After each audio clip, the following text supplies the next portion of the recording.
لیکن ایران کے معاملے میں ان کو کامیابی نہیں ہوئی اینڈ دے آر اسٹک. اچھا اب اس کا کوئکلی ایک فوجی اعتبار سے اس کا میں انالیسس یہ کر دیتا ہوں کہ جناب دیکھیں میں چونکہ امریکہ میں رہا بھی ہوں, امریکہ میں پڑھایا بھی ہے, تو میں آپ کو بتا دیتا ہوں کہ امریکہ کے جو فوجی قیادت ہے وہ بڑی سنجیدہ اور باشعور ہے, اور انہوں نے ڈیفینیٹلی صدر ٹرمپ کو یہ سمجھانے کی ناکام کوشش وہ مسلسل کر رہے ہیں کہ جو آپ کے اہداف ہیں وہ ملیٹریلی اچیویبل نہیں ہیں. دیکھیے یہ جس طرح بھی جنرل صاحب نے بالکل صحیح کہا کہ جناب آپ یہ مطلب اسکارٹ کر کے شپس وہاں پہ وہ اپنے سارے ایئر کرافٹ کیریئر بھی لے آئیں تو ان کو پتہ ہی نہیں ہے کہ وہ مائنز کہاں پہ ہیں. وہ دنیا کی کوئی کمپنی وہاں پہ جانے کے لیے تیار نہیں ہوگی, چاہے پوری امریکی نیوی بھی ان کو اسکارٹ کرنے کے لیے آ جائے, وہ پریکٹیکل ہی نہیں ہے. بزنس مین تو رسک کو منیمائز کرتا ہے, اسے اوائڈ کرتا ہے. تیسری بات یہ ہے کہ مجھے یوں لگتا ہے کہ صدر ٹرمپ کا جو مزاج ہے اور جو ان کی حکمت عملی ہے اس میں وہ مسلسل ایران کو دباؤ میں رکھنا چاہتے ہیں. وہ اسٹک کی پالیسی اپنا رہے ہیں, کیرٹ نہیں دے رہے ہیں. یہ ایک اچھا سی بی ایم ہے. میں نے خود بھی اس کی 2 ہفتے پہلے تجویز دی تھی کہ اگر ایران کا جو جہاز انہوں نے پکڑا ہے اور ان کے جو عملے کے افراد ہیں ان کو چھوڑ دیا جائے تو یہ کانفیڈنس بلڈنگ میجر ہو سکتا ہے, اور پاکستان کے ذریعے سے ان کی واپسی پاکستان کے دونوں ممالک کے اعتماد اور احترام کا بھی بہت بڑا ثبوت ہے. لیکن دوسری جانب یہ بات کرنا کہ ہم اپنی نیوی کو ابنائے ہرمز میں بھیجیں گے, یہ میں سمجھتا ہوں ایک ریڈ لائن ہوگی. اور دیکھیں اس میں 2 باتیں ہیں, اگر وہ مائنڈ ایریا میں جائیں گے تو وہ پریکٹیکلی نہیں ہے, ان کی بحریہ خود بھی نہیں جائے گی. جی ہاں ایسا ہی ہے. دوسری بات یہ ہے چاہے صدر ٹرمپ حکم بھی دیں, اور اگر وہ ایران کے ٹیریٹوریل واٹر میں جاتے ہیں تو وہ پھر ایران کی کو ایک طرح سے کورس کریں گے, ان کو دباؤ میں ڈالنے کی کوشش کریں گے. اور مجھے احتمال ہے کہ اس صورت میں کوئی بہت ہی کوئک اور میجر ایسکیلیشن ڈائریکٹ کنفرنٹیشن کی شکل میں ہو سکتی ہے. جو کہ نظر بھی آ رہی ہے. بالکل قائد صاحب بالکل آپ نے صحیح کہا کہ اب تو نظر تو آ رہا ہے کہ جنگ پھیلے گی اور پھیل رہی ہے. یہ کوئی اختتام نہیں ہے بلکہ یہ ابتدا ہو رہی ہے شاید ایک نئی جنگ کی.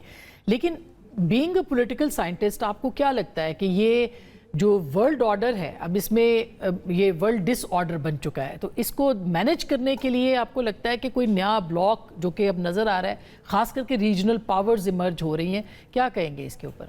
اصل میں کوئی خارجہ پالیسی کا ایکسپرٹ تو ہوں نہیں کہ زیادہ اس پہ کوئی رائے دے پاؤں, لیکن ایک طالب علم کے طور پہ سمجھ آتی ہے. دنیا میں جو دنیا کا نظام ہے نا, یہ پہلے صدیوں بعد تبدیل ہوا کرتا تھا. یہ فرسٹ ورلڈ وار کے بعد اور سیکنڈ ورلڈ وار کے دوران جو چیزیں تبدیل ہوئیں اور جس کا واضح اظہار سیکنڈ ورلڈ وار کے بعد ہوا, وہ جو ورلڈ آرڈر بنا وہ کوئی 80 سال چلا, 75 سال چلا. اب جو دہائیوں کا عمل آ گیا ہے, آنے والے وقت میں یہ اور تیز ہوگا, اور تبدیلی جو ہے نئے ورلڈ آرڈر کی یہ کانسٹنٹلی اب چینج ہوتی رہنی ہے, اور یہ شاید 25-30 سال کا ٹائم ہوگا. اس کے لیے ابھی تک مجھے دنیا میں وہ جو تبدیلی کے شاخسانے ہوتے ہیں نا وہ آسان نہیں ہوتا. ورلڈ آرڈر تبدیل ہونا آسان نہیں ہوتا. اس کے لیے جتنا بڑا کیوس سیکنڈ ورلڈ وار یا فرسٹ ورلڈ وار تھی وہ بہت بڑا تھا.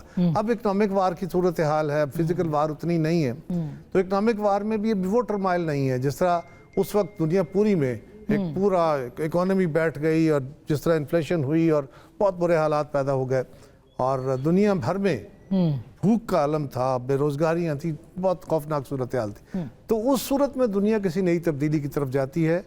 پہلے والا آرڈر اپنی عمر گزار چکا ہے, نئے آرڈر کے لیے کوششیں ہیں. اب وہ کیا رنگ لاتا ہے اس کے بارے میں مختلف آراء ہیں, ابھی اس کا وقت تھوڑا ہے, اس پہ بات زیادہ نہیں ہو سکتی. میں صرف یہ سمجھتا ہوں آسما کہ اس جنگ کے اندر اس جنگ کا بہت بڑا حصہ لڑا جا چکا ہے. صحیح. جو فزیکل وارفیئر ہے وہ لڑا جا چکا ہے. اب اس میں کسی وقت خدا نخواستہ کسی فریق کی طرف سے کچھ چیز ہوئی تو دوبارہ فلیئر اپ ہو سکتا ہے, لیکن جب یہ کسی فل سکیل وار کی طرف شاید آسانی سے نہ جائے. اچھا, آسانی سے.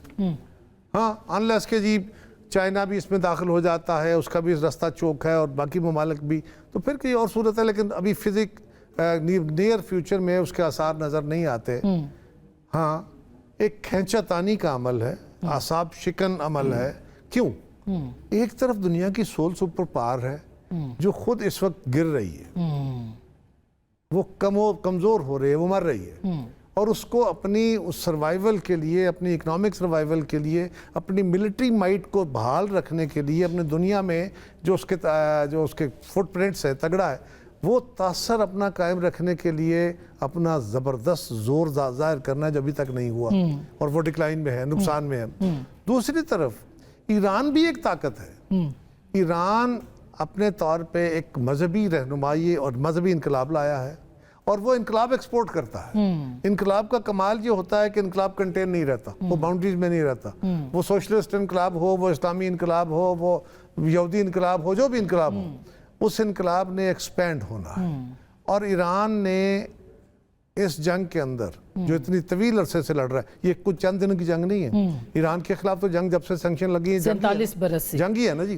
تو سوال یہ ہے کہ ایران بھی اس پہ آسانی سے وہ ساری شرائط جن کے بارے میں ہمارا آپ کا گمان ہے، ایکسپرٹس کا گمان ہے کہ جلدی جلدی طے ہو جائے گا، نہ امریکہ اس پہ کوئی جلد ماننے کو تیار ہو سکتا ہے۔ اندر دونوں کے یہ ارج موجود ہے، حالات بتاتے ہیں کہ ہے، لیکن اس کو پین ڈاؤن کر کے کسی معاہدے کی صورت میں لے آئیں، یہ دونوں کی کانسٹیٹنسی ان کو الاؤ نہیں کرتی۔ سو میرے خیال میں آخری گزارش یہ ہے کہ اس کا شاید کچھ حصہ بہت ٹھہر کے ابھی کچھ 2-4 مہینے بعد کوئی ریٹن تحریریں جو ہیں وہ شاید سامنے آئیں، لیکن ان ریٹن بہت سارے کام وہ ہوں گے جو میڈیٹرز کے ذریعے اپنی اپنی کانسٹیٹنسی کے ساتھ انٹیکٹ رکھیے۔ آلریڈی چیلنج بھی اس کر کی چکے ایک ہیں۔ چھوٹی سی مثال، یعنی ایک طرف تو یہ ہرمز کی یہ میں آپ کا ٹائم اس لیے نہیں لے رہا کہ جنرل صاحب نے اور میرے دوستوں نے بڑا اچھا تجزیہ کر دیا، لیکن ایک ذرا اور بھی غور کیجیے، پاکستان نے ایران کے لیے 6 رستے کھول دیے جی، اور 3 بندرگاہیں بھی 3 بندرگاہیں بھی کھول دی ہیں۔